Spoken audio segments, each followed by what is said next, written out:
திமுகவுக்கு பதவி வெறி. இங்கே பத்தாது, கொள்ளடிச்சு பத்தாதுன்னா சென்ட்ரலில் இருக்கணும். ஆனால் மோடி அதுக்கெலாம் விட மாட்டார். அவங்க வாலண்டியராக கேட்டு பார்த்தாங்க, வேணான்ட்டாங்க. ஏன்னா நிதிஷ் இருக்கார், சந்திரபாபு, இவங்க 22 எம்பி இருக்குது.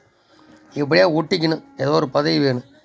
அவங்க கொடுக்க போகிறல, ஆனால் இது பில் பாஸ் பண்ணி வெளில வந்துடுவாங்க. அதுக்கடையில் பிஜேபியோட தாய் கழகம் ஆர்எஸ்எஸை திருப்தி பண்ணுற மாதிரி முருக மாநாடு நடத்துகிறாங்க. இதுக்கு முன்னாடி 21 வேல் தூக்கிட்டாங்க. இவங்களுக்கு வேணும்னா இந்துக்கள் வேணும், இல்லாட்டி வேண்டாம். இந்துக்கள் என்னைக்கு கன்சால்டேட் ஆகிறேன்னா அன்றைக்கி இவங்கெல்லாம் காலியாகிடுவோம். இந்த கொள்ளைக்கார கூட்டம் ஒழிஞ்சிடும். அப்போ இதில் பார்த்தீங்கன்னா ஆர்எஸ்எஸ்ஸை திருப்திப்படுத்துகிறாங்க இந்த முருக மாநாடு நடத்தி.